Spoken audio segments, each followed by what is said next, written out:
He is one of the most famous men on the planet. Probably after the Queen, Harry is the second most popular royal act, if you like. He's the member of the royal family that most people would say, I'd like to have a drink with him. A young royal who has stood out from the rest of the family. Harry is very accessible. He's very cheeky, he's very funny, he plays around with the press, and he's very naughty, and I think Britain adores him. But behind the smiles, Prince Harry has had to face unique difficulties. From his parents' very public marriage breakdown. Harry was very often devastated by what was so public. To losing his mother. He said that no child should ever have been made to do what he did. And struggling to find a role for himself. On the right! Quick! March! Tonight, royal experts and insiders lift the lid on Prince Harry's inner turmoil. If you look back over his life, you can see moments where his troubling side has come to the fore. And we reveal how the problems of his past led him to his present path. Harry blames the media for the death of his mother. He was determined that they wouldn't do for Meghan what they did for Diana. Living a life of privilege, are some of Harry's issues first world problems? Or has he been expected to suffer in silence in an institution famous for keeping a stiff upper lip? I think he's very warm, I think he's very fun-loving, but I think he's also quite troubled, and he's quite open about that. He is quite conflicted when it comes to balancing his private and public life, and really always has been. He said he wants to be ordinary. He can't be ordinary. He is a member of the royal family.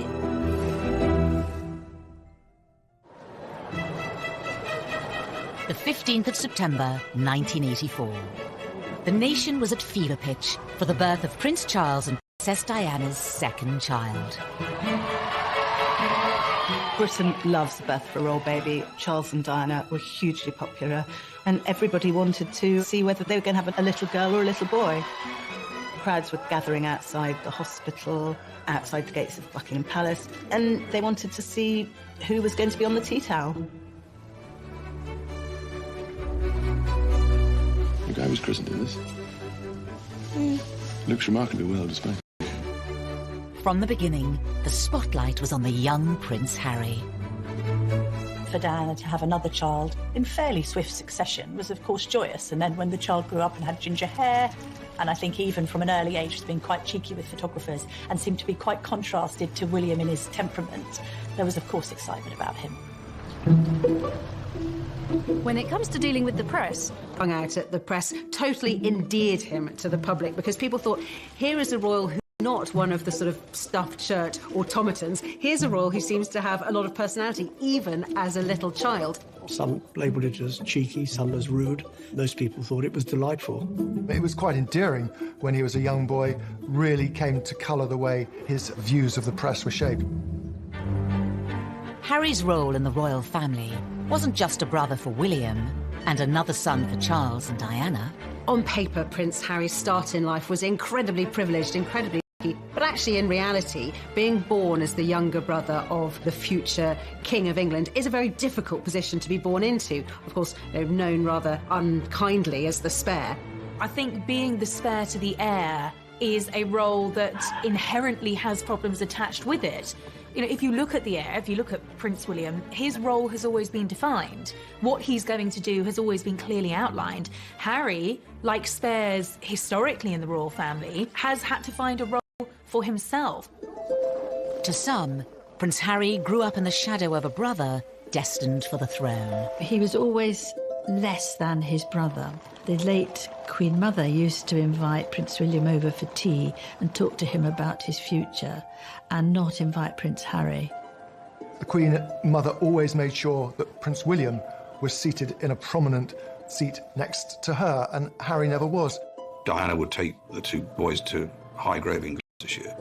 And on this particular occasion, Diana was driving. I was sat in the front, William and Harry in the back. You know, they clearly got off to a bad start because they were both arguing before we even left. Harry out of nowhere just said, William, you know, one day you'll be king. I won't. It doesn't matter. Therefore, I can do what I like.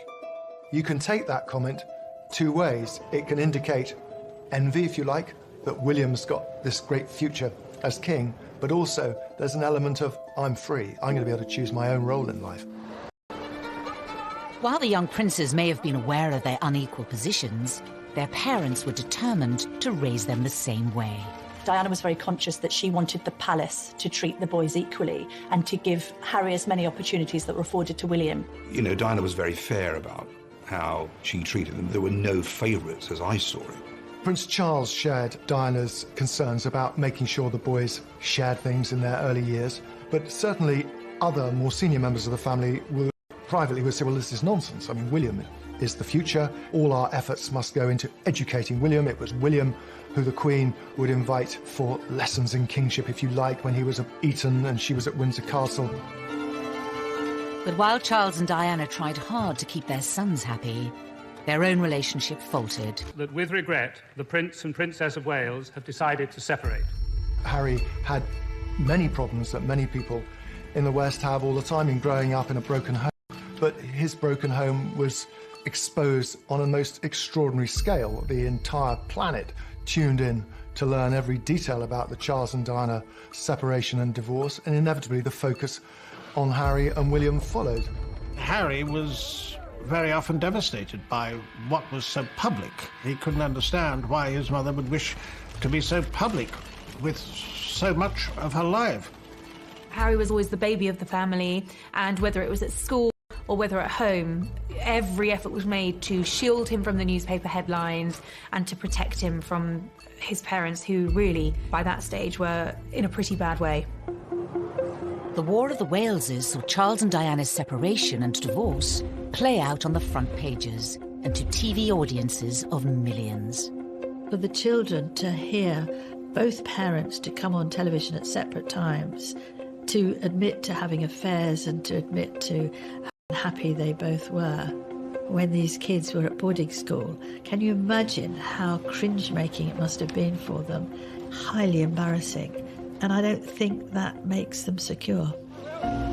In later years, Harry would admit his parents' divorce left him feeling like he didn't spend enough time with either of them. I think Harry found it quite difficult kind of being shared between parents and spending some time at Kensington Palace with Princess Diana and then going to Clarence House and then to Highgrove, his father's property in Gloucestershire. In this sense that he didn't really have a permanent home was difficult for him.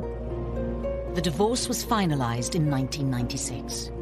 A year later came a far bigger blow for the royals, and especially for Harry, at the age of just 12. We have reports from Paris that Diana, Princess of Wales, has been killed in a car accident. Harry really did feel the loss of his mother. Being the youngest, he was, as much as William was close to his mother, he was probably a little bit closer. It's incredibly difficult to lose your mother at such a tender age, especially if you're in the public eye. And I think that Harry's had a unique set of circumstances to cope with.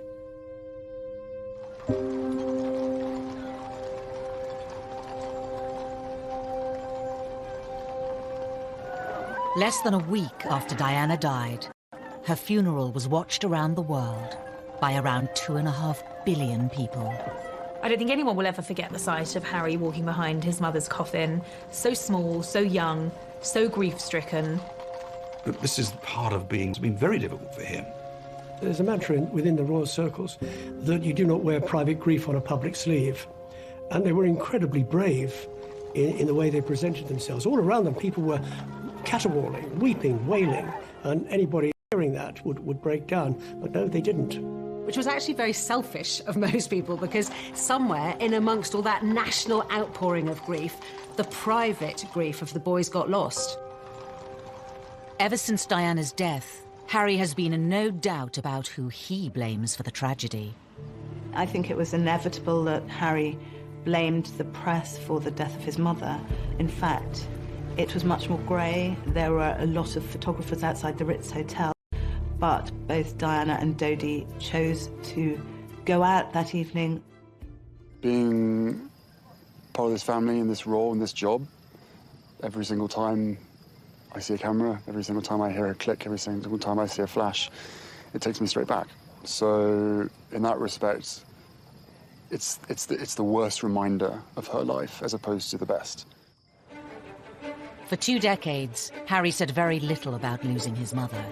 But in recent years, he has lifted the lid on the emotional turmoil he's been experiencing. He's said that no child should ever have been made to do what he did. The experience of that, the trauma of losing his mother, has culminated in years of personal crises for the prince, something that he's struggled with in adulthood. And I think having spoken so openly and courageously about the impact that losing his mother had on him, we now do have some understanding on just how much that has shaped him. Harry revealed he had been seeing a mental health professional to help him with his grief. It was a big surprise when Harry came out and said he'd had these mental welfare problems, the fact that he'd sought help, treatment. We learned that it was William who had not forced him, but said, you've really got to get some help here. We also learned that he'd taken up boxing to try and control his aggression, and the aggression was a consequence of his mourning, and he was still dealing with his grief over his mother's death. But it would take nearly 2 decades for Harry to seek help. In the years after Diana's death, the young prince would deal with his troubles in a very different way. The sadness and the grief would make him behave in a very inappropriate way. He had problems with excessive drinking and also problems with drugs.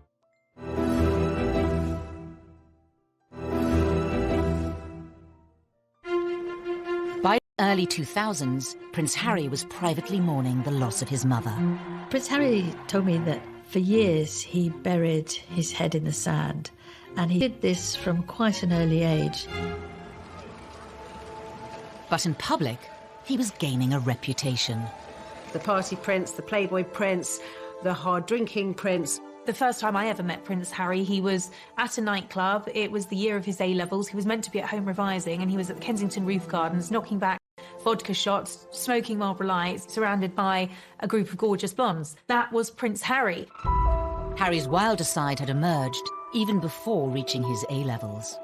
A newspaper had been passed details about Harry drinking, being involved in lock-ins in local pubs, and smoking cannabis on occasions too.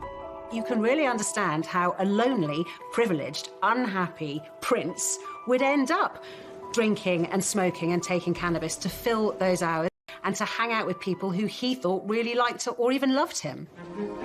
16-year-old Harry was made to visit a drug rehabilitation clinic by Prince Charles to educate him on what could happen if he didn't change his ways. But just a few years later, it wasn't country pubs Harry was visiting.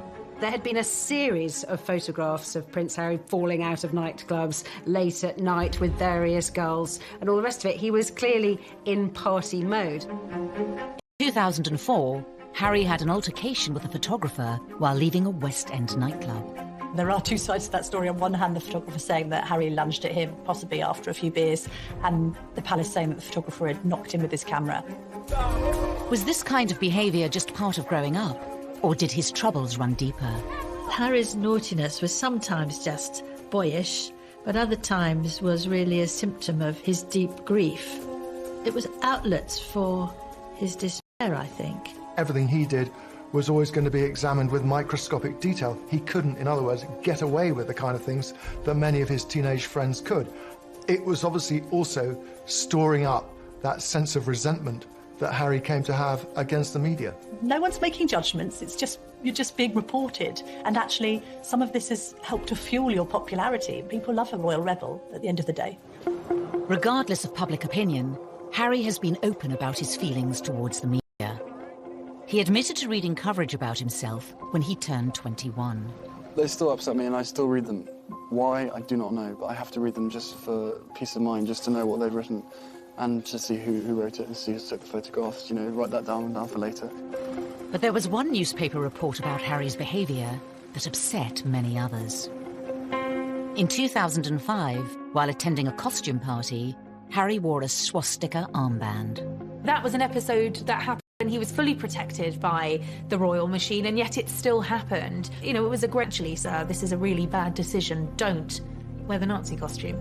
I thought it was actually quite unfair at the time, and I still think it was quite unfair. It was clearly not a political statement. It was clearly a stupid teenager doing a very stupid thing, thinking it was funny. Harry apologised for it. He said it was something that he regretted. It happened on the eve of him joining Sandhurst. The Royal Military Academy, Sandhurst. In May 2005, Harry spent nearly a year here, training to be an officer cadet in the army. Something he'd wanted for a long time. One of the things that we saw very much with Harry growing up was the fact that he absolutely adored the military. I remember him as a 5-year-old strutting up and down the road at Kensington Palace in army fatigues. Harry excelled in his training and was commissioned as an army officer in April 2006. I think Harry found purpose in the army. I think he found safety in the army, ironically, because of course it wasn't safe, but I think he found emotional safety in the army. The army allowed Harry to feel normal. That's what he wanted. It's completely normal. It's as normal as it's going to get. I'm one of the guys. I don't get treated any differently. Even though Harry felt normal in the army, the rest of the world couldn't forget he was a royal. And that brought problems. When he was told he couldn't serve on the front line, he was absolutely furious and wanted to be treated like any other soldier. I have decided today that Prince Harry will not deploy as a troop leader with his squadron. There was a U-turn on a decision to deploy Harry to Iraq in 2007 over safety fears. I joined the army unless I thought I was going to. Simple as that. If they said no, you can't go front line, then I wouldn't drag my sorry ass through Sandhurst, and I wouldn't be where I am now, because the last thing I want to do is have my soldiers sent away to Iraq or wherever like that, and for me to be held back home, twiddling my thumbs, thinking, well, what about David? What about Derek? At that time, everyone else was going to Iraq, and he felt he should too, and it was enormously frustrating for him. Eventually, Harry was allowed to serve in combat zones. In 2008, it was revealed that he had been deployed to Afghanistan. The day he flew out, he was ecstatic, really. He said that being in theatre in Afghanistan, you know, something that most people would find frankly terrifying, was as normal as he was ever going to get, and he loved it for that reason. But his time on active duty was short-lived. A media blackout was imposed on Harry's posting for his protection until an Australian magazine revealed where he was, and he was forced to leave. He'd had his opportunity in Afghanistan cut short. He could see which way the wind was blowing. It was unlikely he'd get another retraining to become a very competent Apache helicopter pilot, and this allowed him to have a second bite at the cherry and to go back out there. On his second deployment, the media were allowed much more access to Harry. Not that he was happy about it. And so what do you think the public perception of Harry is? I don't know, it fluctuates. It depends on what the media want to write, I suppose. I mean, you know, I'm out here doing a job and I really enjoy it.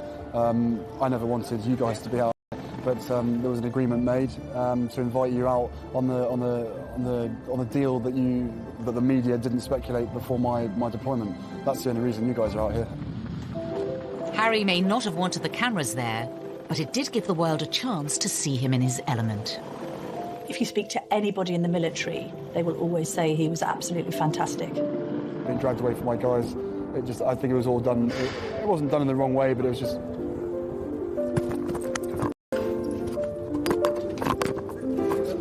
This was Harry doing what he did extremely well, but also doing what he was always keen on doing. In January 2013, Harry returned to the UK after a successful deployment, but there were questions over what was next for him.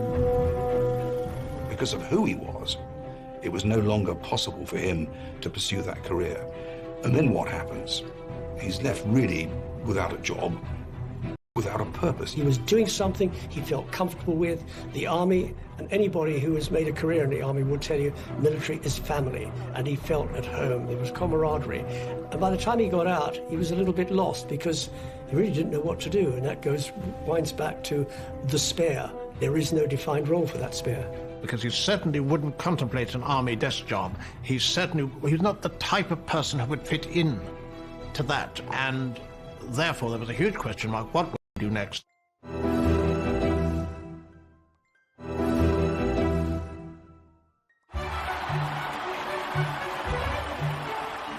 In April 2011, the world watched as the future King of the United Kingdom married his Queen. Best man Prince Harry was by his brother's side as William officially settled down. Roger, if you can call 20 seconds and I request and as low as possible. But in between his army tours, was Harry ready for the same thing? They're still talking to you. Or did he still have some growing up to do? The Americans arrived, all is well in the Empire. It didn't seem then that he was yet quite ready to settle down. Oh, there it is. Yes, Harry was a prince, but he was... 2012 was, of course, Harry let loose in Las Vegas.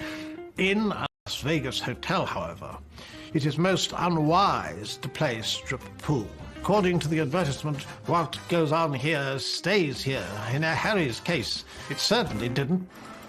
Once again, Harry was front-page news for all the wrong reasons.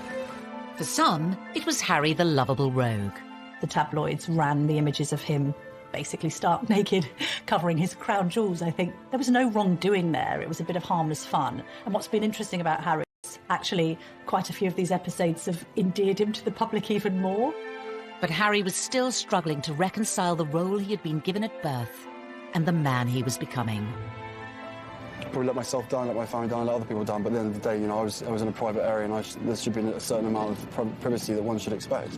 But, you know, it was probably a classic example of me probably being too much on me and not enough Prince, is a simple case of that. After Harry's second tour of Afghanistan, he found a way to combine being a prince with his passion for the military. Your stories move, inspire and humble us. You prove that anything is possible if you have the will. Welcome to the Games. Welcome to Invictus. He founded the Invictus Games, helping disabled and wounded men and women from the services. Invictus was also a way for Harry to address his own troubles, as Angela Levin discovered when she interviewed the prince. I said, well, my first question, Your Highness, is that I've seen you on so many occasions with people who are damaged, with young teenagers, ex-servicemen and women, and you are completely brilliant with them. You know what to say and the way to say it. And I wondered whether you were using these occasions to also help yourself with your own mental health issues. Absolute silence, and I thought, help, I'm going to be thrown out. Seemed like ages, and then he said, that's a really big question. Silence. And he said, you're right, of course.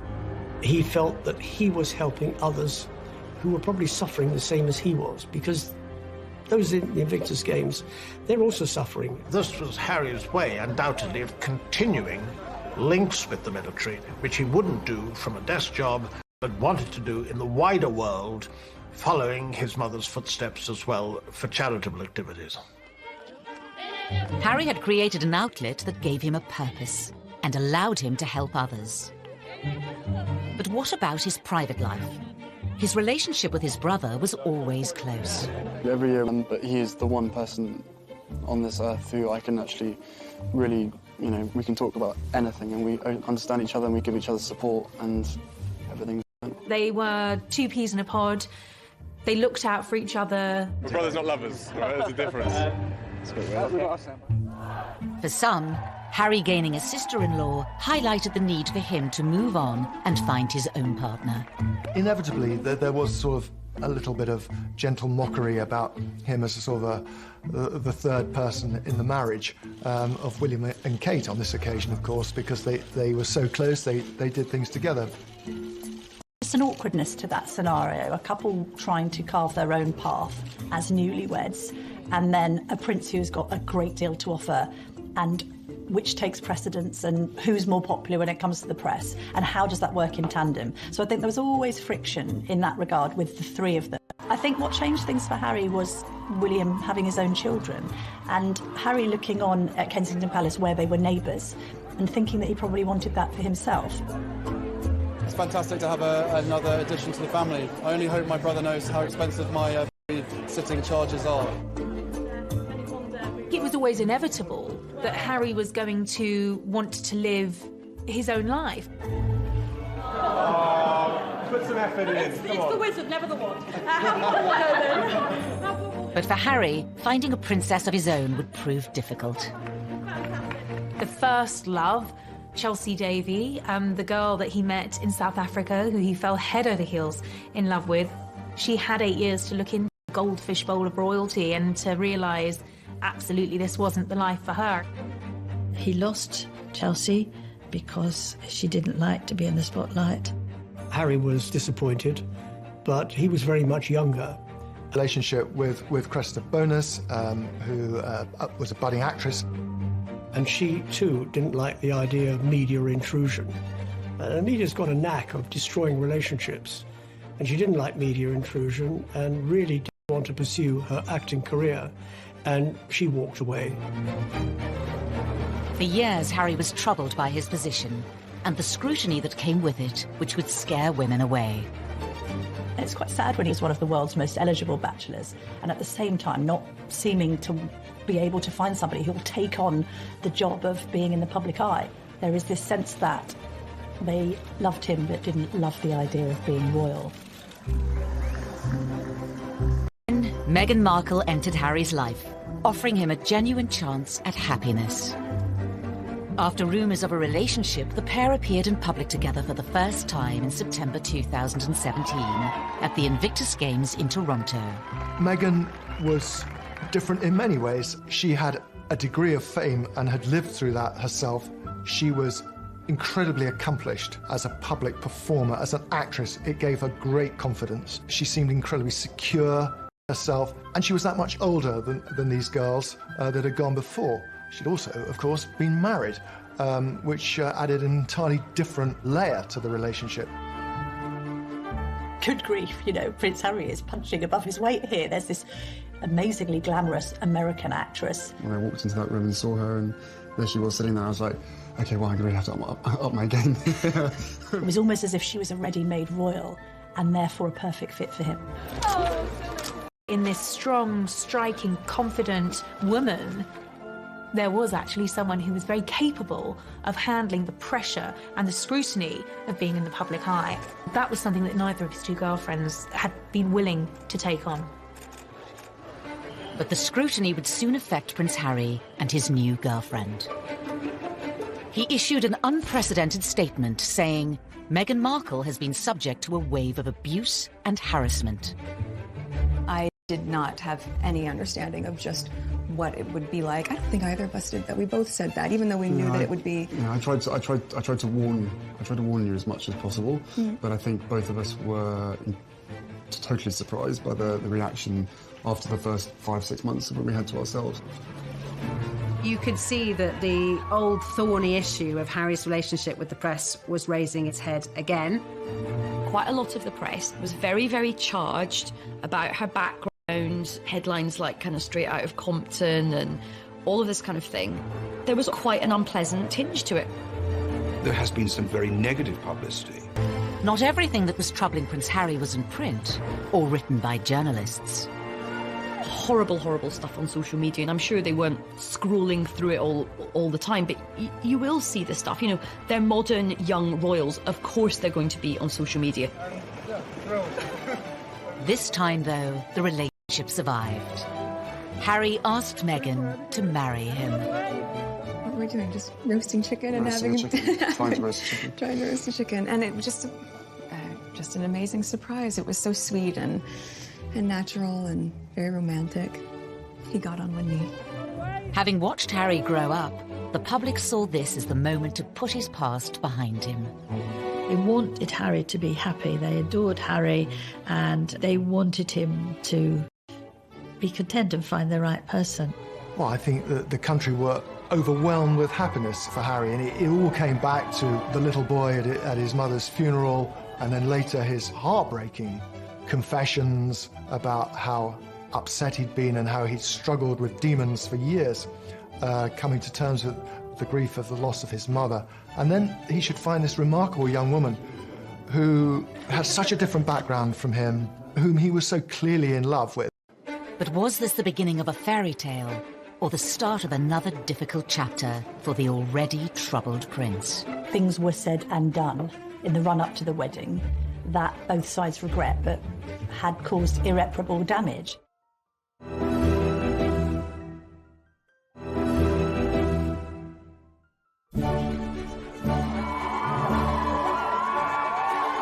the 19th of May 2018, all eyes were on St George's Chapel in Windsor. The wedding day was wonderful. Meghan looked beautiful in her dress. Harry couldn't have looked happier.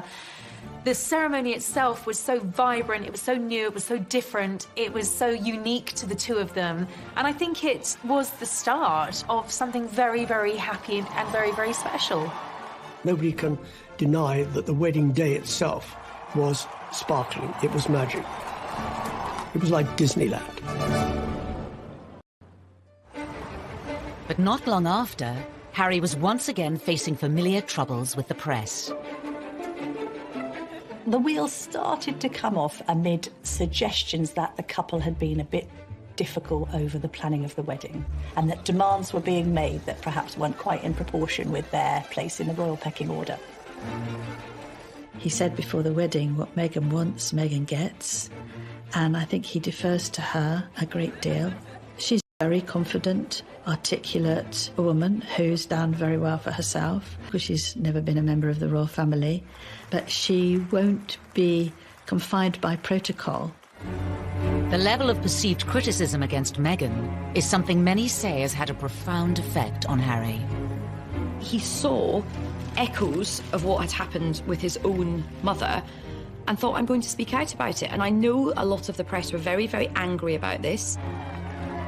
So people were saying, how dare he have the temerity to break this code, that you would never, ever complain. But unlike other members of his family, Harry has not always observed the royal code of silence. After the birth of his and Meghan's son Archie, he became even more defiant. I will always protect my family, and now I have a family to protect. Everything that she went through and what happened to her is incredibly raw every single day, and that's not me being paranoid, that's just me not wanting a repeat of the past. And if anybody else knew what I knew, be it a father, be it a husband, be it anyone, you'd probably be doing exactly what I'm doing as well. I think Harry fears that there will be parallels between his own relationship and that of his mother, and he's very keen to protect Meghan and Archie. I mean, I have the two best guys in the world, so I'm really happy. Harry's so protective of Meghan because of his mother and this idea that he doesn't want any other woman in his life going through what Diana went through. The trouble is with that is he has rewritten history somewhat, because although there was undoubtedly a hounding of Diana, there was also a manipulation of the press. In the eyes of some, criticising the press for criticising them hasn't always been warranted. Meghan flew to New York for a baby shower. Now, nothing wrong with going to a baby shower. That's what Americans do. We don't do it so often in the UK.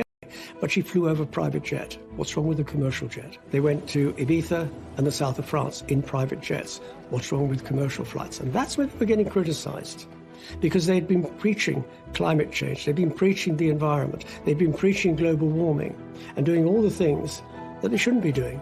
Everybody deserves a critical word written about them. Nobody should be above reproach.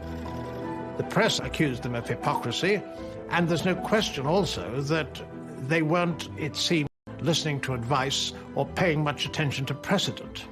All of this made the atmosphere very unhappy. While the press levelled criticism in public, behind palace walls, Harry was allegedly facing troubles of a much more private nature. One of the things that unquestionably adversely affected the relations between Harry and William, who were so close for so many years, was a series of rumours too quick in being engaged to Meghan. There was a brotherly discussion, which I think was voiced out of concern from William, but was misinterpreted as a lack of support. Things were said and done in the run-up to the wedding that both sides regret, but had caused irreparable damage. Was Harry losing the one person he could trust? The brother he was so close to throughout the troubles of his childhood? There are also clearly unresolved issues and a distance between the two brothers that has never been there before. In 2019, the brothers split their royal households. And later in the year, Harry even addressed the rumours of a rift. Inevitably, stuff happens, but look, we're brothers. We'll always be brothers. We're certainly on different paths at the moment, but I will always be there for him, and as I know he'll always be there for me. We don't see each other as much as we used to because we're so busy. But I love him dearly, and the majority of the stuff is the majority of stuff is created out of nothing.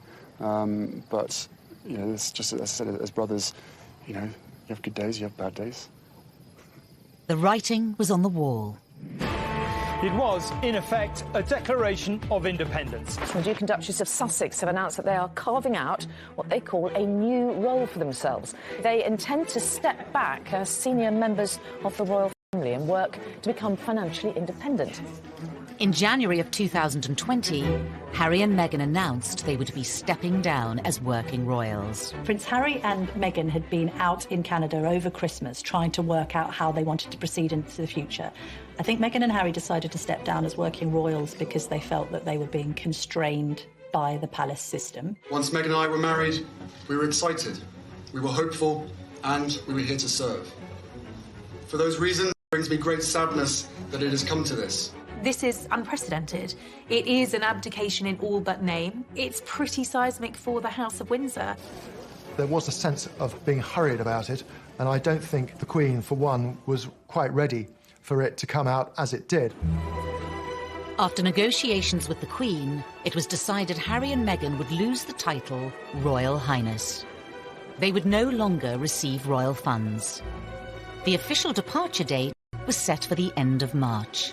But it seemed Prince Harry was keen for the new chapter of his life to begin. Before giving a speech in Edinburgh, Ayesha Hazarika was the first person to introduce the new, titleless Harry to the world.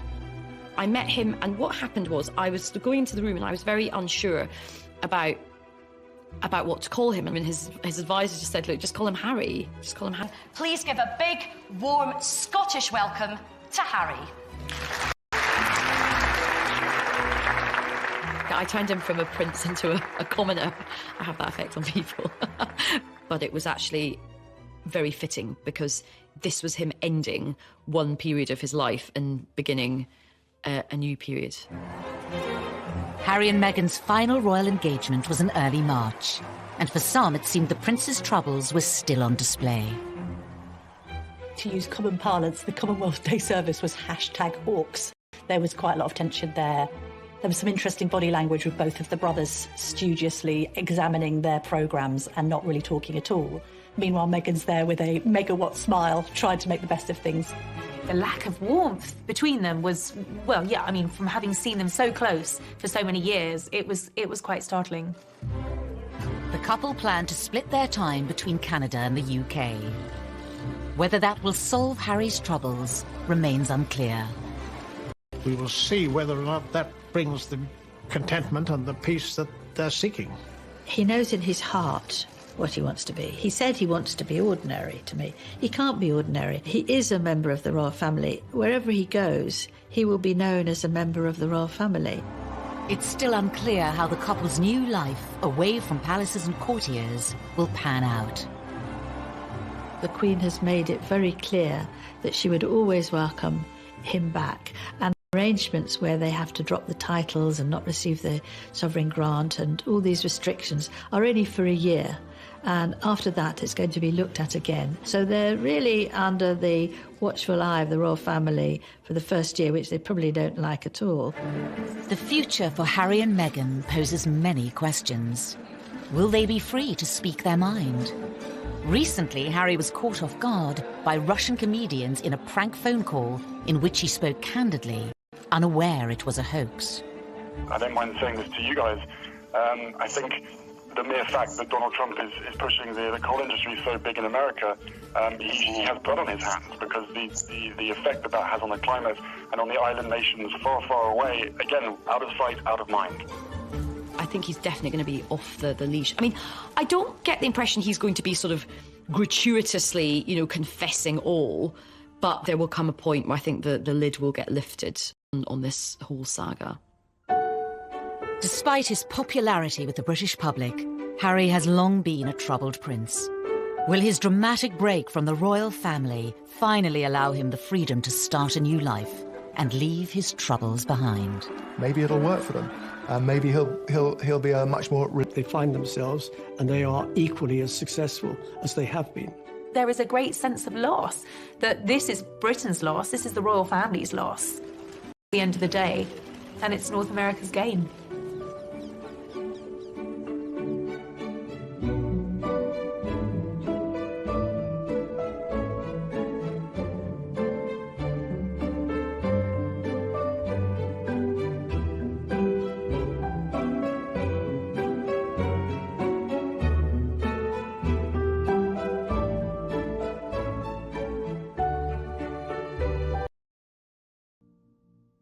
An army desk job. He's not the type of person who would fit in to that, and therefore there was a huge question mark, what would he do next?